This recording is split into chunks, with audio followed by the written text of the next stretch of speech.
गन्नू ने किया रूही को किडनैप। रॉ एजेंट कबीर अपनी बेटी को स्कूल छोड़कर जाता है और वहां से वो बच्ची किडनैप हो जाती है। कबीर स्कूल वालों को उनकी लापरवाही के लिए बहुत डांटता है। उसके बाद वो प्रिंसिपल से कहता है, मुझे अभी के अभी स्कूल के फ्रंट गेट की सीसीटीवी फुटेज देखनी है।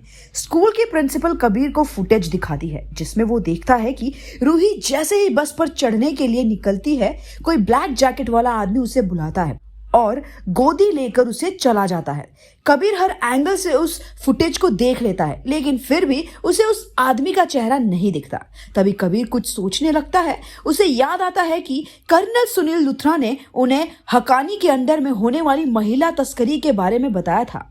ये सोचकर वो शॉक्ड हो जाता है कि अगर रूही को हकानी की गैंग ने किडनैप किया होगा तो वो उसे कहीं और भेज देंगे। इसलिए वो तुरंत वो फुटेज लेता है और अपनी टीम के पास जाता है और उन्हें सब बताता है। सुनील लुथरा कहते हैं, कबीर, मुझे ऐसा लग रहा है कि ये केस हकानी से कनेक्टेड है। हमें जल्द से जल्द बच्ची को ढूंढना होगा वरना बहुत देर हो जाएगी। सीसीटीवी फुटेज के हिसाब से रूही जिस आदमी के पास गई है वो कोई अजनबी नहीं होगा, क्योंकि उसने कोई जबरदस्ती नहीं की है। रूही अपनी मर्जी से उसके पास गई है। हो ना हो रूही जरूर उस इंसान को जानती है। कबीर को समझ नहीं आता कि आखिर कौन उसके साथ धोखा कर रहा है। कबीर रात को अपनी बिल्डिंग में जाता है तो उसकी नजर बिल्डिंग के बाहर के सीसीटीवी कैमरा पर पड़ती है।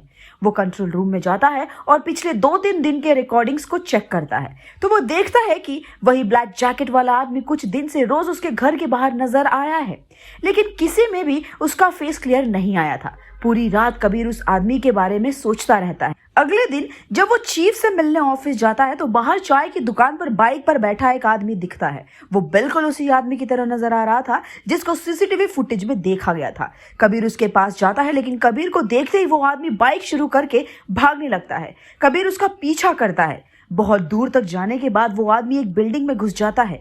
कबीर भी उसके पीछे जाता है, जहां बहुत सारे आदमी हाथों में हथियार लेकर खड़े थे।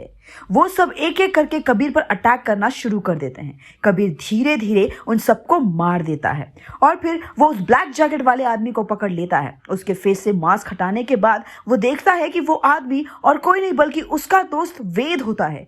वेद भी कबीर की तरह ही एक रॉ एजेंट है। कबीर उससे कहता है, वेद, तुम क्यों किया तुमने ऐसा? मेरी बेटी को क्यों किडनैप किया? रूही कहाँ है? कहाँ है मेरी बच्ची? तब वेद कहता है, वो वही है जहां उसे होना चाहिए था। लोग बेटियों के मोल को जानते नहीं, पैदा होते ही उन्हें मार देते हैं। वो पागल ये नहीं जानते कि अगर बेटियों को बेचा तो इंसान कितना अमीर हो जाएगा।